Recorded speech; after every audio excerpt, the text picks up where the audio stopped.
papers of robotics subject, which is in 6th semester mechanical engineering. So let's start with the questions.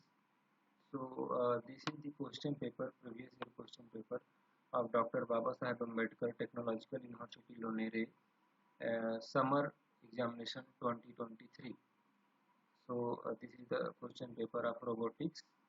It requires 3 hours, maximum marks of 60, and here you can see question number 1 has divided into 3 parts, 1, 2 and 3, and each questions, so we need to solve any 2 of these 3 questions, and each question carries 6 marks. So first we will go with the what is industrial automation. Discuss various types of industrial automation. Second question is explain various robot configurations with sketches. Third question, that is C, write short note on robotics control systems. So first we will go through this industrial automation questions. So the answers will be like this, industrial automation. So this is completely theoretical part. So automation and robotics are two closely related technologies.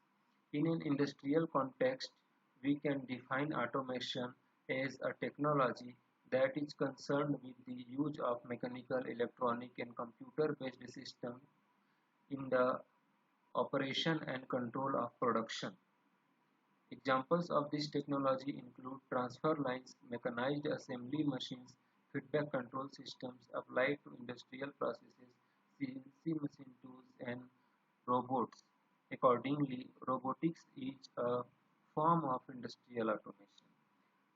So, students, हम ये कह सकते हैं कि जो automation है वो robotics, ये दो टर्म है वो क्लोजली रिलेटेड है एक दूसरे से, और रोबोटिक्स का या रोबोट का एम ही यही है कि वो ऐसा किसी भी प्रोसेस को, किसी भी प्रोसीजर को या ऑपरेशन को ऑटोमेट कर सके, सो दैट कि उसका एफिशिएंसी इंक्रीज हो जाए, मैन्युफैक्चरिंग टाइम रिड्यूस हो जाए, मैन्युफैक्चरिंग कॉस्ट रिड्यूस हो जाए और प्रोडक्टिविटी इंक्रीज हो जाना चाहिए, एरर कम होना चाहिए सिस्टम में. सो इन दिस वे मीन्स हम लोग किसी भी इंडस्ट्रियल प्रोसेस को ऑटोमेट करते हैं. फॉर एग्जांपल एक असेंबली लाइन होता है किसी भी कंपनी में, ऑटोमोबाइल कंपनी में, जैसे कि बजाज हो गया, हीरो कंपनी हो गया, टीवीएस कंपनी हो गए. इसमें ऑटोमेटिकली हम लोग बाइक्स के पार्ट को असेंबल करते हैं, तो वो असेंबली लाइन में रोबोट होता है जो ऑटोमेटिकली वर्क करती है डिफरेंट ऑपरेशन, जैसे वेल्डिंग ऑपरेशंस हो गए, ड्रिलिंग ऑपरेशंस हो गए, पेंटिंग ऑपरेशन हो गए. So such kind of automation is there by the use of robots and material handling systems. So the various types of industrial automation. So there are 3 types of industrial automation. As we know, any machine can be divided into 3 category also, that is manual machine, then manual operation of machine, then semi-automatic operation of machine, then fully automation of the machine. Similarly, we can classify the industrial automation in 3 categories, that is fixed automation, programmable automation and flexible automation. तो ये 3 type का जो classification है वो based है कि production volume पे और प्रोडक्ट वेराइटी पे. तो ये फिगर में से हम लोग समझ सकते हैं कि प्रोडक्ट का वेराइटी क्या होना चाहिए. फॉर एग्जांपल कि देखो यहाँ पे ये जो मिडिल में है वो फ्लेक्सिबल ऑटोमेशन है, जो यहाँ पे टॉप पे है that is the fixed automation. तो fixed automation mostly mass production के लिए हम लोग यूज करते हैं. जैसे कि एक हमारा सीमेंट प्लांट है, वहाँ पे कंटिन्यूसली ऑटोमेशन रहती है और सिर्फ सीमेंट ही प्रोडक्शन होते रहता है, वहाँ पे वेराइटी कम है, यानी कि वेराइटी यहाँ पर एक ही प्रोडक्ट का है. So that is the fixed automation. Similarly हमारा कोल्ड ड्रिंक पैकेजिंग जो होता है या कोल्ड ड्रिंक फिलिंग ऑटोमेशन होता है, कोल्ड ड्रिंक का जो बॉटल है उसको फिल करना है, या मिल्क का पैकेजिंग हो गया, ये सब फिक्स्ड ऑटोमेशन है, यानी कि एक ही कंपोनेंट वहाँ पर प्रोसेस होती है, वेराइटी नहीं होता है। तो प्रोडक्शन वॉल्यूम यहाँ पर हाई है, that is the 15,000 and more. वहाँ वहीं पर प्रोडक्ट का वेराइटी सिर्फ एक ही है, एक से ज़्यादा प्रोडक्ट हम लोग फिक्स्ड ऑटोमेशन में डिफ़िकल्ट होता है। दूसरा है फ्लेक्सिबल ऑटोमेशन और थर्ड है प्रोग्रामेबल ऑटोमेशन। तो प्रोग्रामेबल ऑटोमेशन में क्या होता है कि वेराइटी सबसे ज़्यादा होता है, क्योंकि हम लोग जैसे कि सीएनसी मशीन में अलग अलग कंपोनेंट के लिए हम लोग प्रोग्राम करके कोई भी कंपोनेंट हम लोग मैन्युफैक्चर कर सकते हैं। तो वह प्रोडक्ट वेराइटी यहाँ पे आप देख सकते हैं ज़्यादा है, और प्रोडक्शन वॉल्यूम कम है। मीन्स यहाँ पे 500 से कम ही रहता है प्रोडक्शन का वॉल्यूम। एक बैच में हम लोग मैक्सिमम मीन्स 500 से कम ही रहते हैं, 100 से भी कम रहता है प्रोडक्शन वॉल्यूम प्रोग्रामेबल ऑटोमेशन में। तो प्रोग्रामेबल ऑटोमेशन में जैसे कि हम लोग सीएनसी मशीन है, उसमें हम लोग वॉशर भी बना सकते हैं। कोई क्लच प्लेट को मशीनिंग करना है तो वो मशीनिंग कर सकते हैं, डिस्क ब्रेक को मशीनिंग कर सकते हैं। कोई और कंपोनेंट है, कैंची हो गया या फिर डिफरेंट कंपोनेंट है, उसको हम लोग मशीनिंग करके हर एक कंपोनेंट के लिए अलग अलग प्रोग्राम टाइप करते हैं और उसको ऑटोमेट कर सकते हैं। यहाँ पर प्रोडक्ट वैरायटी ज़्यादा होती है। और फ्लेक्सिबल ऑटोमेशन जो है वो इन दोनों के बीच में होता है, यानी कि इसमें प्रोडक्ट वैरायटी मीन्स 100 से कम रहती है और ये 15,000 से प्रोडक्ट वॉल्यूम कम रहती है। तो इन दोनों के बीच में जो रहता है उसको फ्लेक्सिबल ऑटोमेशन कहते हैं। इसको फ्लेक्सिबल मैन्युफैक्चरिंग सिस्टम भी बोलते हैं। इसका मतलब ये है कि प्रोडक्शन वॉल्यूम भी इसमें मीडियम लेवल पे होता है और प्रोडक्ट की वैरायटी भी मीडियम लेवल पे होता है। तो ये इसका एडवांटेज होता है फ्लेक्सिबल ऑटोमेशन का। So these are the things which are detailed in further paragraphs. So fixed automation, it is used when the volume of production is very high, and it is therefore appropriate to design a specified equipment to process that product very efficiently and at high production rate। यानी कि अगर एक घंटे में हमको 1000 KG या 1000 packet of cement product produce करनी है तो फिक्स्ड ऑटोमेशन यूज करते हैं। सो ऑटोमोबाइल इंडस्ट्री हो गया, हाईली इंटीग्रेटेड ट्रांसफर लाइंस हो गए, मिल्क पैकेजिंग हो गए, कोल्ड ड्रिंक बॉटल फिलिंग्स हो गए, ये फिक्स्ड ऑटोमेशन की कैटेगरी में आती है। इसका इनिशियल कॉस्ट जो होता है, unit cost of production are low होता है, यानी कि एक बॉटल को फिल करने का जो कॉस्ट है वो कम होगा, बट इनिशियल कॉस्ट इसमें बहुत हाई होता है। Initial investment is high, that is the advantage and disadvantage with the fixed automation. Similarly, programmable automation is used when the volume of production is relatively low, means volume कम रहता है, एक time में सिर्फ एक batch ही या 10 component हमको produce करना है तो प्रोग्रामेबल ऑटोमेशन यूज करते हैं। And these there are a variety of products, लेकिन प्रोडक्ट का वेराइटी अलग अलग वेराइटी के प्रोडक्ट को हम लोग मैन्युफैक्चर कर सकते हैं, प्रोसेस कर सकते हैं। So these are the things written over here. Then advantage and disadvantage means the economics. The cost of programmable equipment can be spread over the large number of products, even though the products are different. Means production cost इसमें high हो जाता है, और because the programming feature and the resulting adaptability of the equipment, many different and unique products can be made economically in the small batches. एक suppose 10 product का एक batch बना लिया, छोटा छोटा बैच बना के अपन क्या बोलते हैं अगर प्रोड्यूस करते हैं कंपोनेंट को, तो it is beneficial for the production line. Flexible automation, जैसे कि मैंने कहा कि फ्लेक्सिबल मैन्युफैक्चरिंग सिस्टम इसको बोलते हैं, या फिर कंप्यूटर इंटीग्रेटेड मैन्युफैक्चरिंग सिस्टम भी बोलते हैं। तो ये दोनों के बीच में रहता है। मिड वॉल्यूम प्रोडक्शन रेंज इसको बोलते हैं, यानी कि वॉल्यूम भी मीडियम होना चाहिए और प्रोडक्ट का वेराइटी भी मीडियम होना चाहिए, तो हम इसको फॉलो करते हैं। With the flexible automation different products can be made at the same time on the same manufacturing system, यानी कि एक ही मैन्युफैक्चरिंग सिस्टम में या वर्क स्टेशन में हम लोग 2-3 कंपोनेंट को एट अ टाइम प्रोसेस कर सकते हैं। ये इसका एडवांटेज होता है। The feature allows a level of versatility that is not available in pure programmable automation. जो फुल्ली प्रोग्रामेबल ऑटोमेशन में वर्सेटिलिटी नहीं होता है, वो हम लोग इससे अचीव कर लेते हैं। Then now the question number 2 is there, explain various robot configuration with sketches. So types of robot configurations are there. means various types of. So first one is the polar configuration, second one is the cylindrical. Sequence is not uh, necessary. You can say first one is cylindrical also. And third one, here you can see in the figure, that is the Cartesian coordinate system, a Cartesian coordinate robot. This one is known as the jointed arm robot.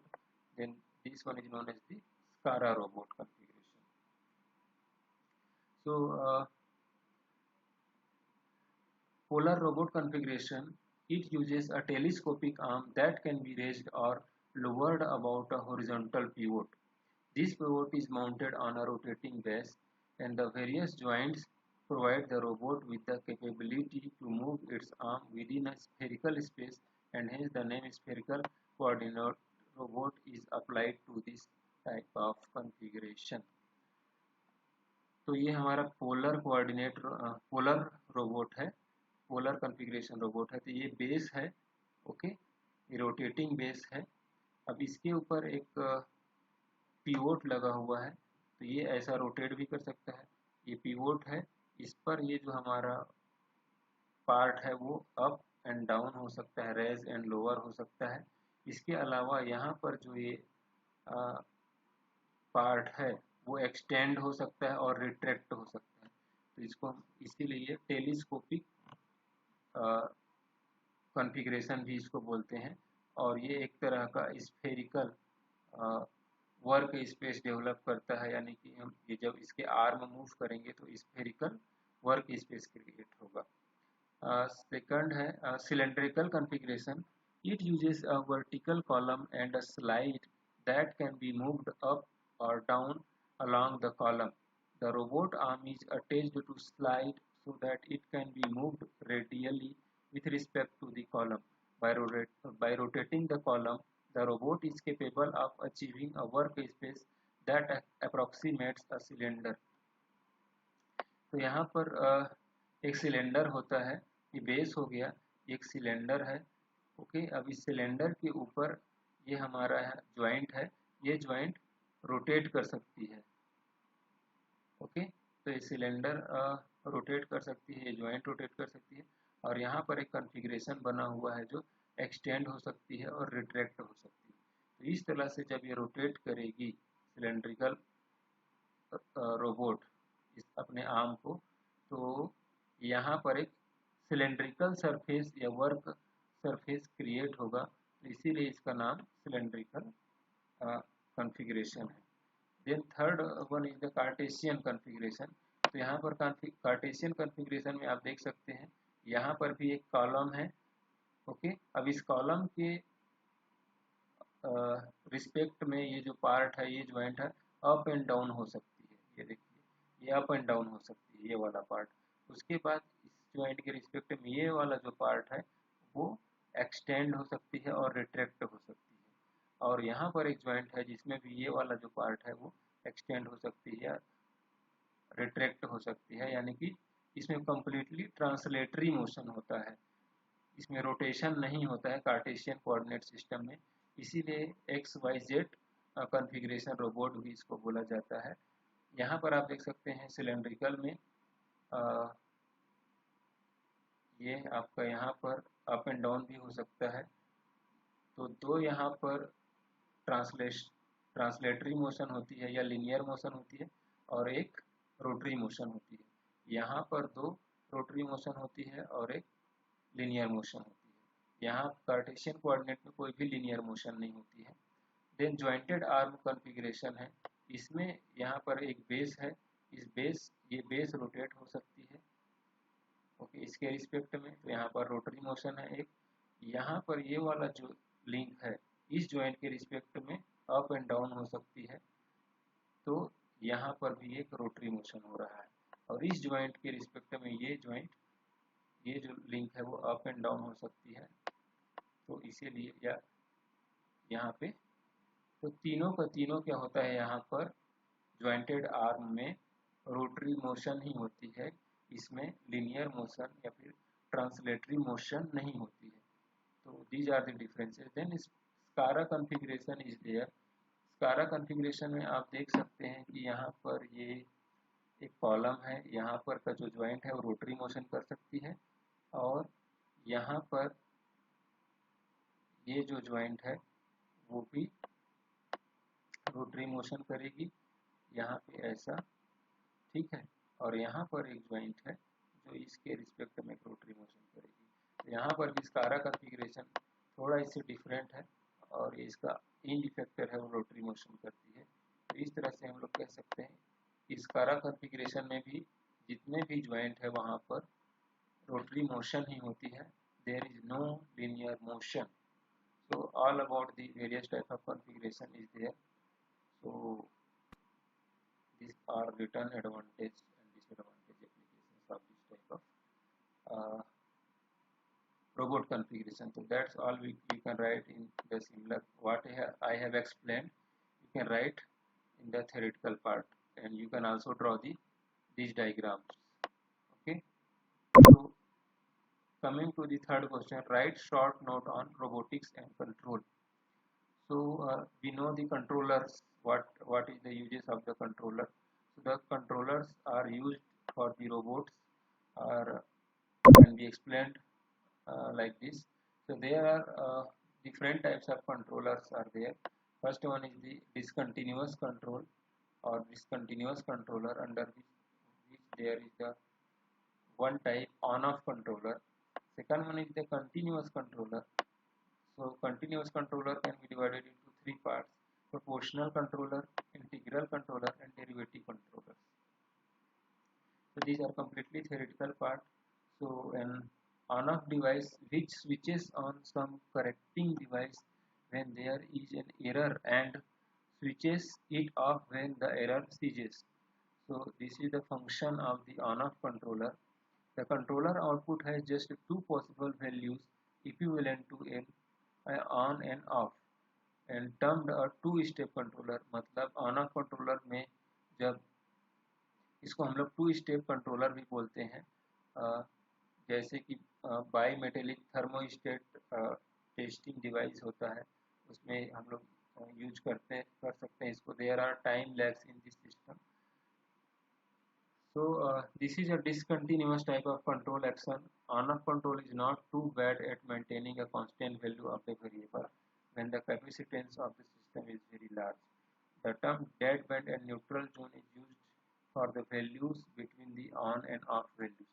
On-off control is simple and inexpensive. मतलब ये बहुत simple होता है और कम cost में ये available हो जाती है. तो ये यूज हो सकता है किसी भी बोर्ड सिस्टम में.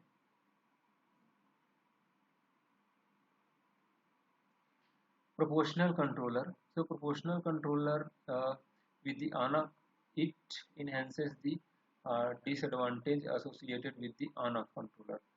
So with the on-off control method, the controller output is either an on or an off, and so the output is not related to the size of error. Means अगर हमने on off controller में set कर दिया कि 1% error, कुछ भी error हो, चाहे 1% हो चाहे 95% एरर हो, आपको ऑन कर देना है सिस्टम करेक्टिंग एक्शन को, तो वो वैसा ही करेगा. साइज एरर का जो साइज है या परसेंटेज ऑफ एरर है उसको वो कंसीडर नहीं करती है. तो इसीलिए प्रोपोर्शनल कंट्रोल यूज किया जाता है. With the proportional control, the size of the controller output is proportional to the size of the error. यानी कि हम लोग कंट्रोल एक्शन करना चाहते हैं या कंट्रोल करते हैं तो वो डिपेंड करता है कि जो एरर का साइज है वो कितना परसेंटेज है, 5% है, 10% है. तो हम वहाँ पे सेट करते हैं कि 5% एरर को अलाउ करो और 5 से जो भी एबव है उसको रिस्ट्रिक्ट करना है, सिस्टम को बंद कर देना है अगर 5% एरर से ज़्यादा आया तो ये एरर के साइज पे डिपेंड करता है, और या कह सकते हैं कंट्रोलर इनपुट के साइज पर ये डिपेंड करता है और वो कंट्रोल एक्शन डिसाइड करता है. इस टाइप का कंट्रोलर है. There are two conditions to be fulfilled. The deviation should not be large and the deviation should not be sudden. So these are the two conditions which has to be fulfilled in this proportional proportional control, the controller output is directly proportional to the controller input. When it is proportionality is removed, then Kp constant is introduced in the system, and the Kp constant is known as the controller gain. So example, the float method of controlling the level of water in a cistern, control of engine idling speed in a car. So these are the proportional control system. Then advantage and disadvantage you can write like this, and example is here. Integral control. So integral control is the control mode where the controller output is proportional to the integral of the error with respect to time. अब यहाँ पर एक important चीज ये आ गया है कि proportional control में और ऑन ऑफ कंट्रोल में टाइम का कोई वैल्यू नहीं रहता है, कि मीन्स टाइम के रिस्पेक्ट में कुछ भी कंट्रोल एक्शन डिपेंड नहीं करती है। तो उसको अब हमको टाइम को यहाँ पे कंसीडर करना है, तो एक कंट्रोलर का डेवलपमेंट हुआ जिसका नाम है इंटीग्रल कंट्रोल। तो इसमें जो भी कंट्रोल एक्शन है वो डिपेंडेंट होता है कि integral of the error with respect to time, time के रिस्पेक्ट में हमारा एरर कितना आ रहा है उस पर डिपेंड करता है। तो इसीलिए controller output is proportional to the integral of error with time. So here again there is a constant Ki which is known as the controller gain, and its unit is second inverse. So this means here you can see it is dependent on the time 1, time 2 and time 3 and the size of the error. So you can draw a graph between the size of the error and the time with respect to time. So the integral control is, the problem with the proportional control is that it can detect trends and adjust to them. Means this is the job of the integral control. Means proportional control trends को या patterns जो हमको system में generate होती है उसको detect नहीं कर सकती है या उसको एडजस्ट नहीं कर सकती है। तो इसीलिए इंटीग्रल कंट्रोल का डेवलपमेंट किया गया और वो कंट्रोल एक्शन देती है। Integral measures the area between the error values and the time axis. If the error doesn't return to zero, the area of the error gets larger and larger. So a constant error gives a constant rate of change of controller output. That is the important thing with the integral control. The benefit, it can detect the trends of the signal and adjust to them. Means जो trends आता है उसके basis पर वो system को adjust करती है। Integral controllers can return the controlled variable back to the exact set point. Means integral controller क्या करती है, जो सेट पॉइंट है अगर हमने 5% एरर सेट किया है पर 10 मिनट, तो वापस उसको कंट्रोल वेरिएबल का जो सेट पॉइंट है वहाँ पर उसको लेकर कंपैरिजन करती है। तो वापस वो डिपेंड करता है कि एप्लीकेशन कौन सा है। Then limitation, it tends to make the system unstable because it responds slowly towards the produced error. Means system को ये अनस्टेबल कर देती है क्योंकि वो एरर का ट्रेंड्स पे डिपेंड करती है। तुरंत एरर आया तो वो जब तक एक ट्रेंड आइडेंटिफाई नहीं होता है तब तक कंट्रोल एक्शन नहीं होता है, पॉसिबल नहीं होता है। तो ये इसका लिमिटेशन है। Derivative control, with the derivative control, the change in the controller output from the set point value is proportional to the rate of change of the error signal with respect to time. यहाँ पर है कि rate of change of error signal, ये यहाँ पर important चीज है जो इंटीग्रल कंट्रोल में नहीं था या फिर प्रोपोर्शनल कंट्रोल में नहीं था। तो इसीलिए यहाँ पर controller output is directly proportional to the rate of change of error. And again here the integral of the error with time, rate of change यहाँ पर, तो kd is proportionality constant and kd is known as the derivative time and its unit is second.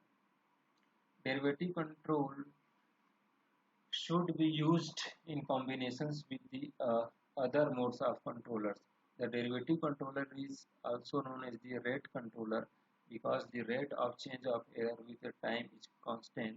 The derivative controller gives a constant controller output signal to the correction element. As soon as the error signal begins to change, there can be quite a large controller output.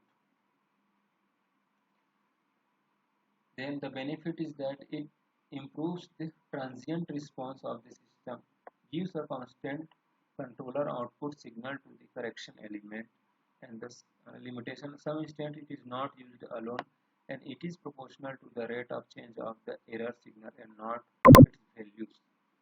तो इस overall हम ये बोल सकते हैं कि derivative controller है वो सिंगल कभी भी यूज नहीं होता है, इस मिनिमम 1% टाइम ये सिंगल यूज होता है अलोन, बाकी टाइम में ये क्या है कि इंटीग्रल कंट्रोल के साथ या फिर प्रोपोर्शनल कंट्रोल के साथ ये कॉम्बिनेशन करके इसको हम लोग यूज करते हैं।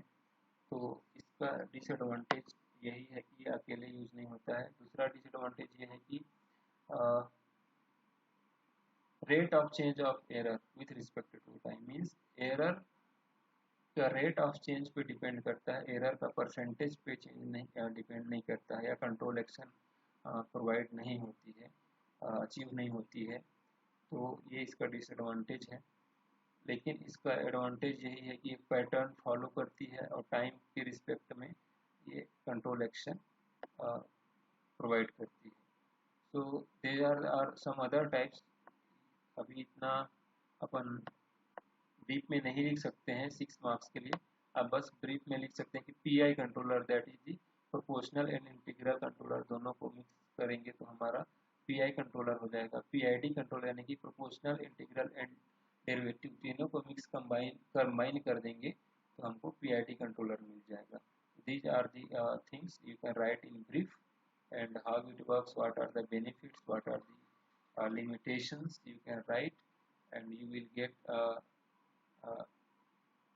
desired marks up to 5 to 6 marks you can get if you write all these details on your answer book. So I hope these 3 questions have been understood by you people. I will tell you the next question in the next video. So please be watching and please be continue watching this channel. Thank you for your attention.